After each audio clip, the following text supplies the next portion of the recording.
Okay, and welcome to track C of our Data Summit Connect conference.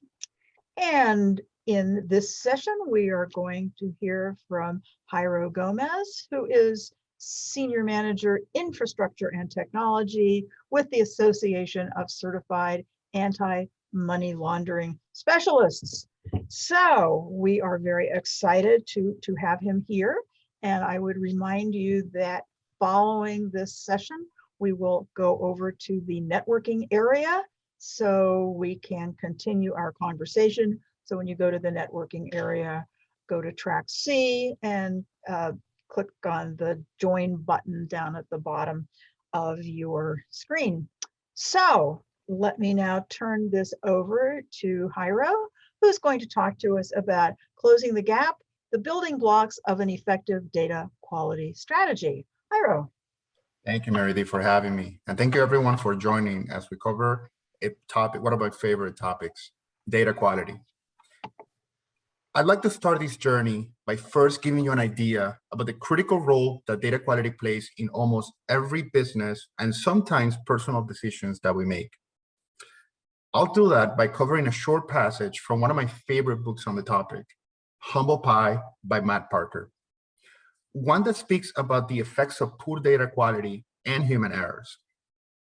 Parker goes into a series of examples on how little mistakes can directly impact our decision-making and cause much larger miscalculations, such as the State Office of Education in Utah, which back in 2012 miscalculated their budget by 25 million because of what they called a faulty reference on a spreadsheet. But perhaps the most shocking example in the book was with Enron. I don't know if you remember, but some of you may remember, but in the aftermath of the Enron scandal back in 2001, there was a massive disclosure of the company's information. Part of it included more than 15,000 spreadsheets, which were released to the public. All these documents were quickly picked up by the media and scholars, but one researcher in particular sought to draw conclusions around the quality and the quantity of the data in these documents. Aside from the fact that there were 15,000 spreadsheets being shared via email, which personally enough is just shocking, their findings gave some eye-opening insights into the state of the company's data. On average, they found that the average file was around 113 kilobytes, but the biggest spreadsheet was a surprising 41 megabytes. So I cannot even begin to imagine what the file contained. On average, spreadsheets contained 5.1 worksheets, but one in particular contained 171 worksheets. And I'm sure that some of you may relate. 42% did not include a single formula. Now, one can assume that they were just simply using these spreadsheets to convey information, which makes you question the tool that they chose to do so. Excel is certainly not the right one. And perhaps the most shocking statistic was that 24% of all the formula containing spreadsheets had errors in it. Now you can imagine the decisions that were taken using those 2,000 spreadsheets.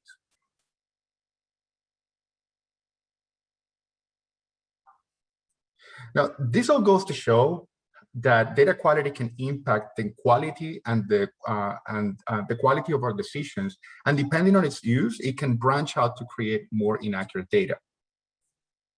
Now, let's set the context.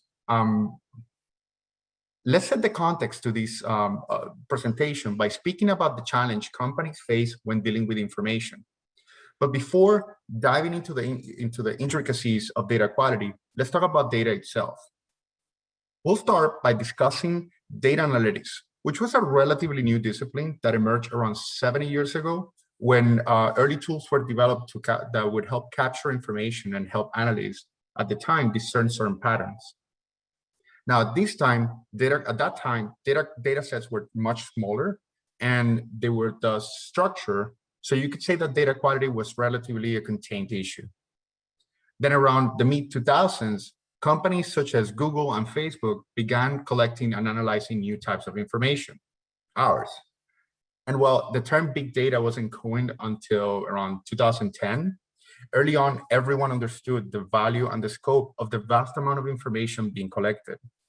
From customer-related demographics and PII, personal identifiable information, companies' internal operations, and sales-related figures to lead generation data sourced from private or even public data sources. With the arrival of big data, new technologies also and processes were developed to allow companies mine and produce insights, which would ultimately help transform it into profit and cost-saving operational changes. Now, the challenge with dealing with a vast amount of information is and will always be reliability. Companies crave reliability as much as they do data itself.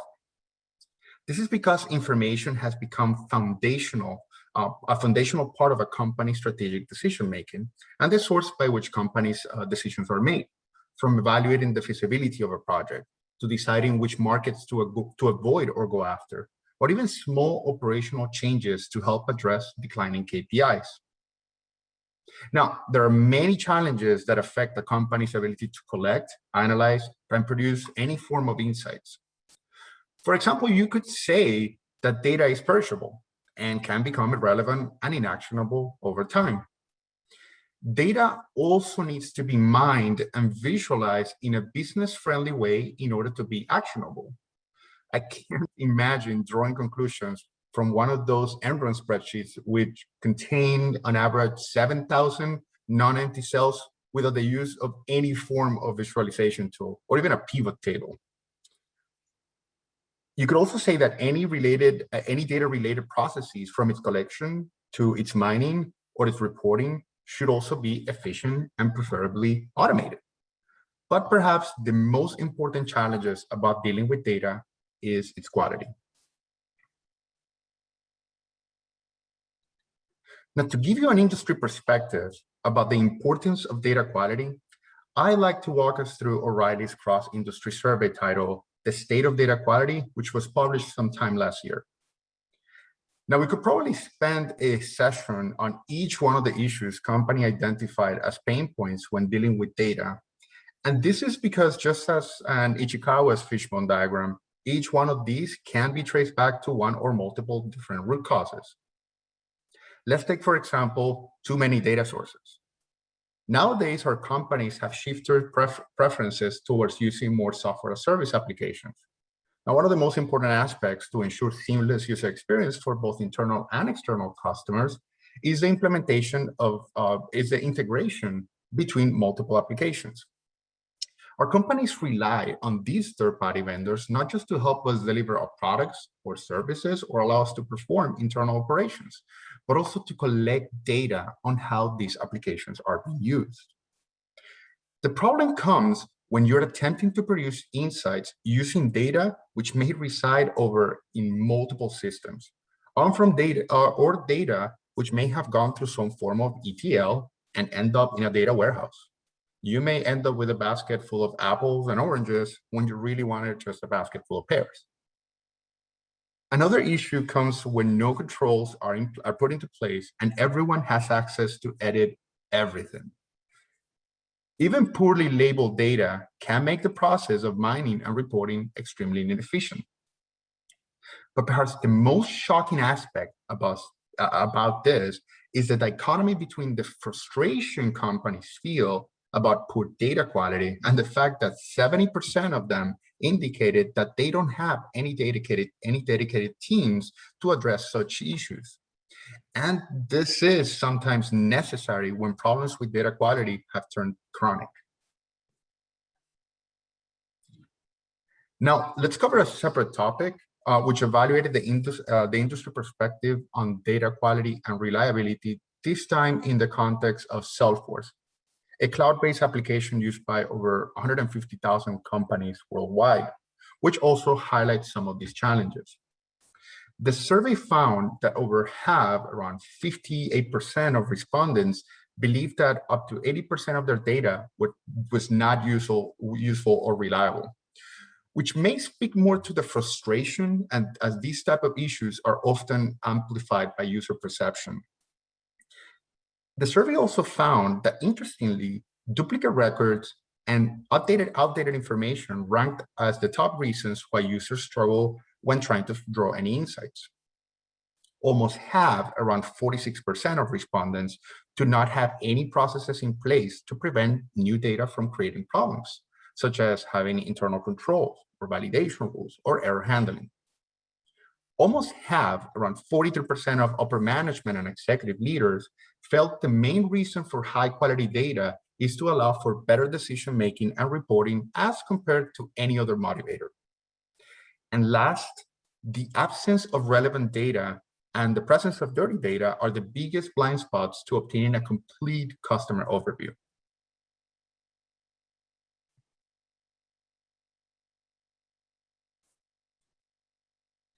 In contrast, companies often seem to lack a basic understanding of who really owns the data or is responsible for its quality. The answer is rather all functional areas. Everybody in the business is responsible for ensuring the quality of its data. From an IT perspective, in the implementation of controls or permissions, to sales and service operations teams at the time of entering new sales orders or simply confirming and updating information during a support call with a customer, or perhaps marketing in its use to lead generation lead generation forms and data enrichment tools. Therefore, data quality requires a cross-functional commitment and in many cases, a drastic shift in a company's culture. The trick is seeing the forest behind the tree and understanding the little steps we take towards ensuring the accuracy of our data ultimately helps us operate more efficiently and achieve our company's and departmental goals.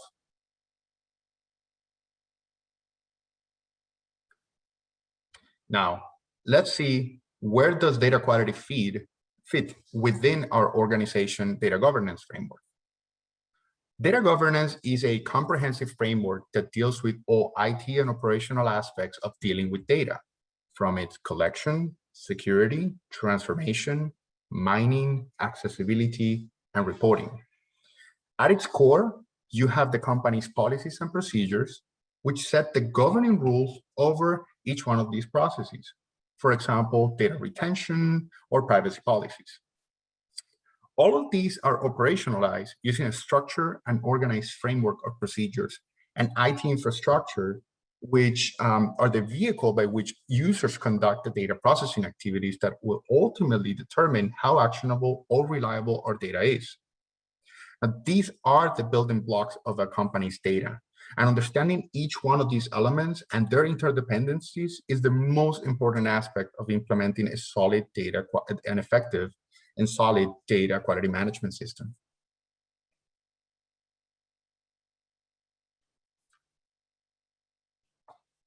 Data quality comes in many different forms, and it all requires a specific set of controls in order to address and prevent them, whether technical, operational, or otherwise. For example, your company may be experiencing issues with data duplication, which can ultimately be traced back to controls and processes. For example, duplicate leads. You may also have inconsistent formats, especially when you're dealing with pieces of information that require context in order to be interpreted. Especially when you're dealing with multiple regions. For example, phone numbers, which may require area codes to be contextualized. Incomplete pieces of data, such as missing details in billing addresses, ultimately could impact our ability to invoice or tax customers or process a payment. Or your company may experience lack of demographic data, which prevents us from understanding our customer base and puts us in a position of not knowing for sure who we're servicing. You may find yourself looking at a record that has not been updated in years and wonder if their corporate email addresses, if you're talking about a client record, or even their phone numbers have changed or are still the same. Look, you may have a solid data quality foundation, but if data is scattered among multiple systems or across multiple systems, good luck trying to put together a decent dashboard or visualization without manual intervention or the help of Excel. And last, being able to trace back data to its source is an important aspect to ensuring its reliability. Now, I was speaking earlier about Ichikawa's fishbone diagram, so I thought it would be great to visualize the root causes of poor data quality in this form. Setting aside that every data quality issue requires its own root cause analysis and revision, it is important to cover three of the most important factors that may produce this type of errors: technology, processes, and culture. From a technical standpoint, as we previously discussed, the lack or even poor system integration can contribute to poor data quality. If our applications do not have any governance rules in place in the form of validations or permissions, we will fail to set the boundaries our users need at the time of entering or processing data. And we could end up facing issues like the ones we discussed before. For example, lack of duplicate management rules will allow users to enter records that may already be present in your database. A poor system architecture can also lead to inadequate processes, automated or otherwise. And this can impact the quality of the data collected or processed. Some data enrichment tools can help outsource some of the data quality to third-party vendors, such as Dun & Bradstreet, ZoomInfo. There's plenty of companies out there which may have more robust and up-to-date data sets about customers. And of course, bugs. More often than not, will cause issues either directly or indirectly. For example, failing to store a record or generating duplicate ones. Bugs will consistently and persistently decay the quality of our data unless and until they are resolved.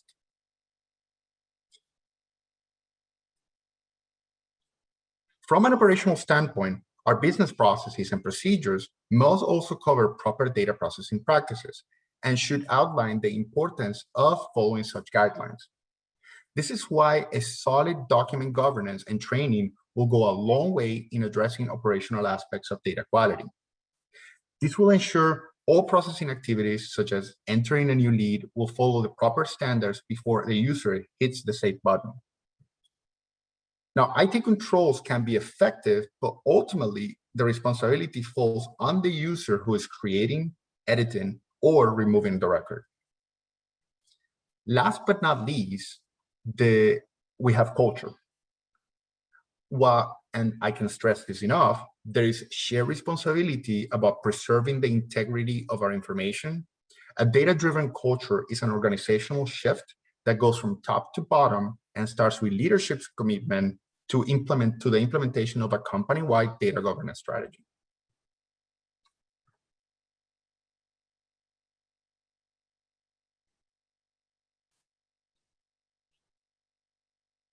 Now let's take the second part of this presentation to cover more tactical matters related to data quality. And we'll start with the basic approach on how to clean our data. This framework will help you visualize the steps to take in order to address the most common yet critical data quality issues companies face. The framework is agnostic and transferable regardless of the type of organizations or systems that you use. But first, it is always recommended that we establish a cross-functional data governance committee to provide the overall direction and governance regarding your data. Once we've defined the who, now we have to answer the what. And by that, I mean, we need to have a solid understanding about the type of data that we have and that we use. And profiling your data can help with answer the what question, as it allows us to map the architecture, the content, the source of your data, as well as its relationship with other data sets. So the goal here is to ultimately understand what are the sources of your data. We do this by mapping out the different data collection processes involved in the gathering, storing of your records. For example, customer web forms, internal data entry forms, or API integrations with other third-party applications. Then we want to understand the scope and size of your data. For example, how many records? What's the aging of your data? At what rate does your database grow? We also want to identify the types of data that we have. So this entails a qualitative analysis of your data with the goal of understanding the format and the type of information we have stored. It is also important to map out the relationships and the interdependencies of your data. And last but not least, knowing what the voice of your customer is telling you about your data is very important. This is perhaps one of the key aspects of understanding the current state of your data quality. Speak to your users. They will be happy to share their thoughts with you, and their feedback will be critical in helping you understand both the perception and the facts behind the state of your data.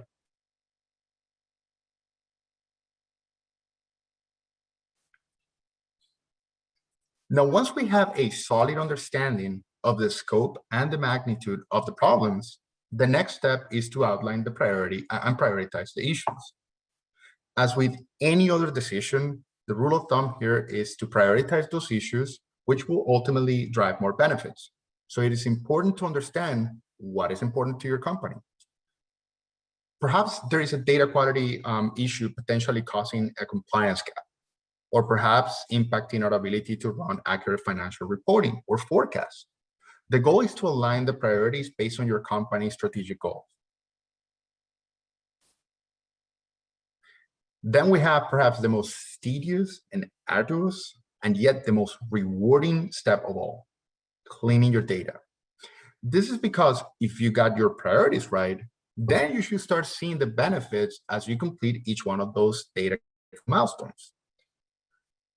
Now, in order to avoid garbage in, garbage out type of situation, we should always address the underlying issues that produce the data inaccuracies in the first place. It is important that we understand the root causes and set a clear plan to address these, either via resolving any outstanding bugs or issues, or setting the internal controls in the form of permissions, validations, and addressing any process or training gaps. This is likely not going to happen overnight. Therefore, in the meantime, consider implementing event-driven or periodic QA reports, which will help you monitor for exceptions.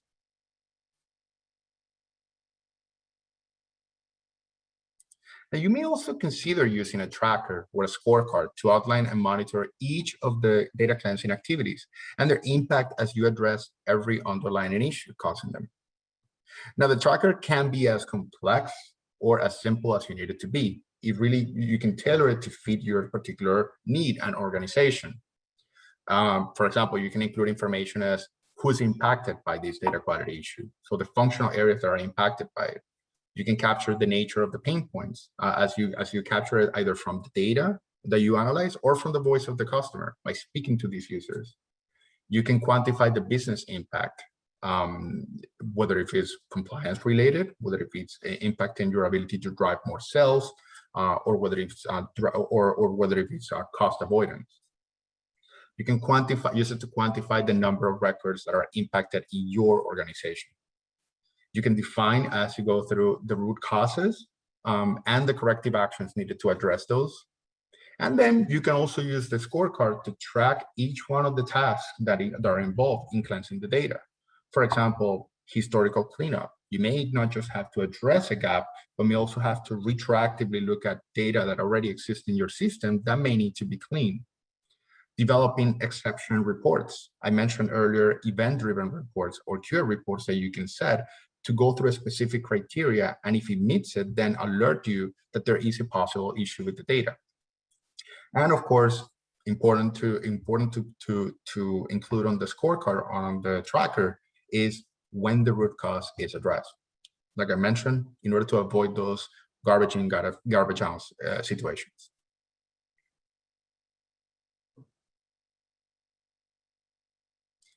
Now, once the framework is in place, we will be in a better position to monitor for errors, identify root causes, addressing them, and reevaluate the need for further exception reporting.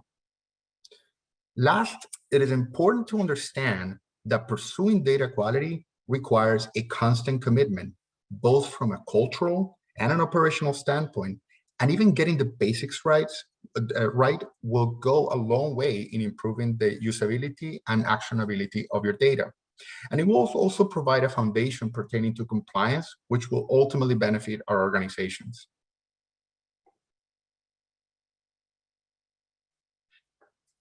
Now let's talk about the benefits of having a framework in place. For that, we will cover the case study, a case study which may provide you a practical view on how data quality management systems benefit organizations regardless of their nature or the industry. This particular case involves the Office of the National Coordinator for the Health Information Technology, or HHS ONC. This is an office that operates within the Department of Health and Human Services. The HHS ONC is the principal federal entity in charge of coordinating nationwide efforts to implement and foster the adoption of health information technology, standards, and best practices to improve healthcare systems in the US.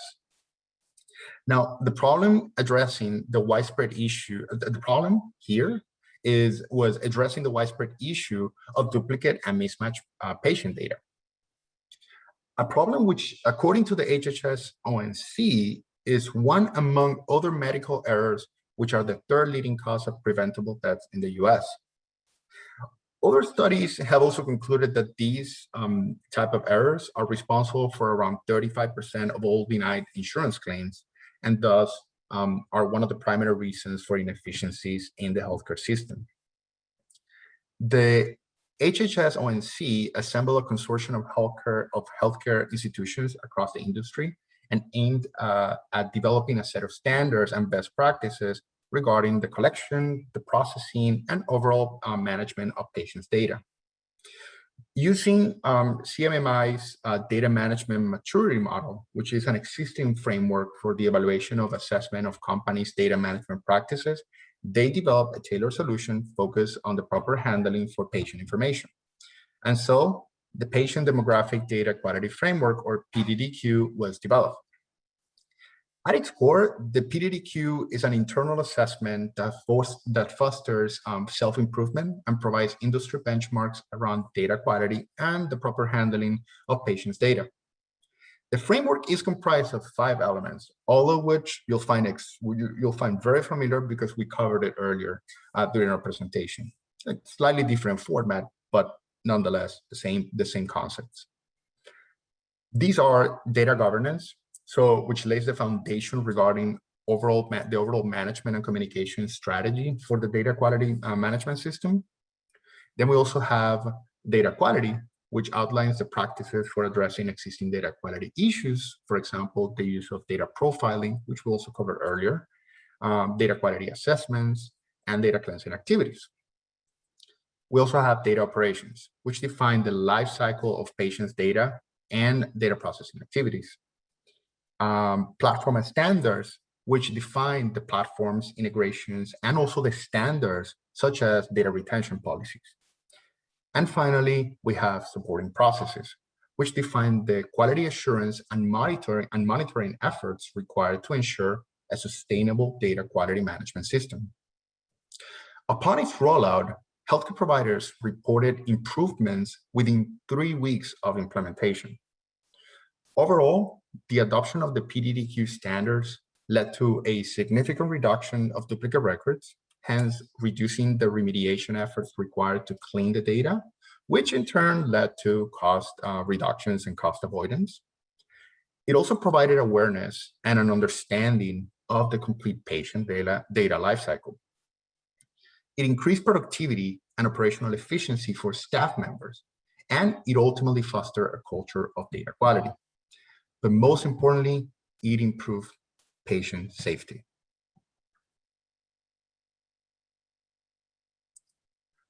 Now, this goes to show the importance of having a framework around data quality. However, don't let perfection get in the middle of better. So even small incremental steps will go a long way. And getting the basics right is better than having no structure at all. So I recommend we all go through the exercise of asking ourselves, which of these building blocks you have in your organization? And keep in mind, beyond implementing a framework, one of the most important aspects of ensuring an effective data quality management system, and one that is sustainable in the long run, is your organization's commitment. I often use this Venn diagram to outline the balance that needs to exist to ensure a framework, regardless of whichever it is, or a policy sticks in the long run. And that is a balance between what we tell ourselves that we do, what we tell our customers that we do, and what we actually do. What we tell ourselves that we do come in the form of policies and procedures, internal policies and procedures. What we tell our customers that we do often come in the form of what policies that we have published, or what we have our customer service and sales teams advocate or advocate whenever they're speaking with a customer, and what we actually do, which are actually our internal processes. The best way to ensure that this commitment is definitely having a steering committee that helps, that keeps the data quality in the company's collective mind. And of course, the most important part of it is, once you implement it, revisiting our internal processes on a periodic basis to ensure those policies and procedures are followed.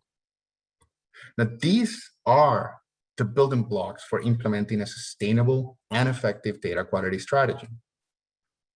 And on that note, we conclude our session, and thank you, everyone. And I hope that this was really helpful in giving you a foundational understanding in order to recalibrate your approach to data. Well, thank you so much, Jairo. So we do have some questions here. When you are not able to clean the data at source level due to some external data, what is the best way to prevent the bad quality of the data after ingestion or at analytics, or question mark, question mark, question mark? Definitely. It's a very good question. Some of these things, and you'll come across that specific scenario just along the way as you implement this framework.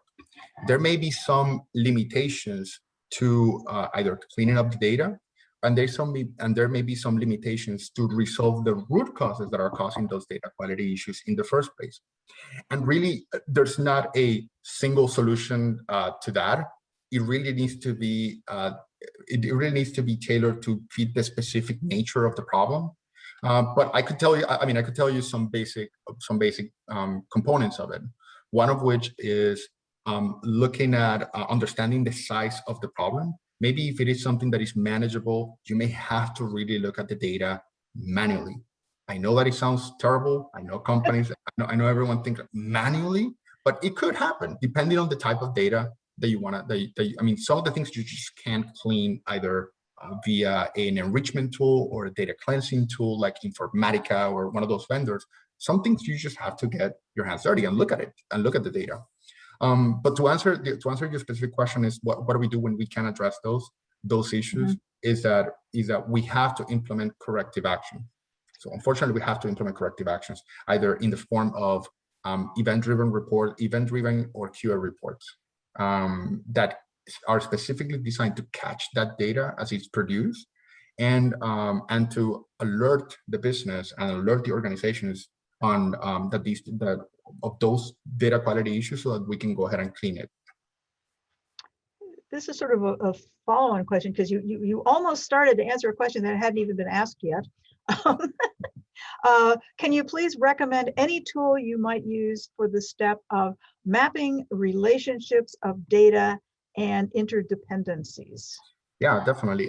There's actually have one of the things that I usually do whenever I am. Let me go back to the presentation. Whenever I'm looking at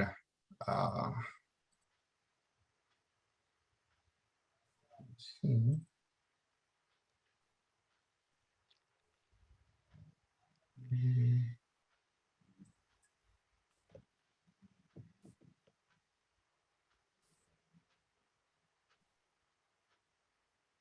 Okay, can you see my screen, the presentation again? Yep, we can see it. One of the things that I usually go to is the magic quadrants for Gartner. They usually give me a perspective. They do it very often, and they are very industry focused. And some of them, they usually, and they evaluate some of these vendors out there and tools. Mhm. Informatica is definitely one that is definitely an industry leader that allows you to do those data cleansing activities and those mappings, and also that helps you clean or develop those or that you can use the platform to assist with your data transfer with any transformation and cleanup, or even alerting you of data issues. So it really I should say, like I said, this is not an answer to that particular problem, simply because I don't know what the problem is. It really depends Right. on the nature of the organization. It really depends on the nature of your data. But vendors are out there. I would say, I'm sorry, to one more thing is, Yeah. before we dive into understanding, or before we try to find the assistance of like third-party data quality solutions, going back to the presentation, getting the basics right and understanding your data, doing first an introspection and understanding, doing the data profiling and understanding the type of data that you have, Yeah. will help you ultimately determine which is the right platform for you. So we have a more general question for you here. In your opinion, to what degree have organizations made improvements with regard to, she says data illiteracy, but let's also say data literacy here. You work with more than one organization. So what do you think the state of the art is with data literacy? So I would tell you that ultimately every organization has been forced towards looking at that topic, and towards looking at looking at the topic as the data sets grow and as the complexity of those data sets grow. So I don't want to sound repetitive, but having a framework for data governance will force you to, or force our organizations, in a positive way, of course, to look at every aspect of data quality and every aspect of data literacy. So I would start always with having or developing the framework. Okay, very good. We do have a comment. When you were talking about the tools and so on, we do have a comment from one of our attendees that Informatics, IDQ, or IBM InfoSphere Analyzer are good products. So there we have a recommendation, sort of supporting what you said with the products that were in the Magic Quadrant there. Another question here. To what degree do cultural nuances affect data, and how can this be appropriately addressed? So how many hours do you have for this? Well, I know I want to make sure that I do understand a little bit more about the context of the question. Well, she hasn't given me any context, so. Yeah, I mean, let me see what I interpret from the question. So okay. To me, this requires a very strong commitment from the organization, especially from leadership, and not everyone is really involved in our day-to-day activities. I often hear the comment, I mean, we have our day jobs, right? It's basically we have the things that consume our day-to-day activities. So thinking about these topics, they really turn to more aspirational stuff that we are nice to have, but we never pursue. And you have to focus ourselves and dedicate the time to it. Now, one of the tricks to that is to understand the benefits. So I was telling earlier that yes, cleaning data can be time consuming, can be arduous, can be tedious. But if you understand the impact and ultimately the impact of every type of data cleansing activity or data quality activity that you do, that will help you visualize and relay that to the organization, and they will definitely change the perception and change that culture. It's basically letting them see the value of these exercises. Well, I think in terms of organizational culture, the organization has to have a commitment to data cleansing. for it Absolutely. to really happen in a useful fashion. Absolutely. Absolutely. And we do have several questions here that I know you can answer because they're all the same. Will you provide your slide deck? Definitely. I mean, I have absolutely. I don't know which form, Mary D. Do we make available these resources? But absolutely. Yeah, if you can upload it, we'll take care of it from there. And if you have Absolutely. any questions about that, just email me and I'll let you know how to do that. Okay. So Perfect. yes, everybody, you will get the slides. Yay! And we are at time. This was a fantastic presentation. I know we had a lot of questions.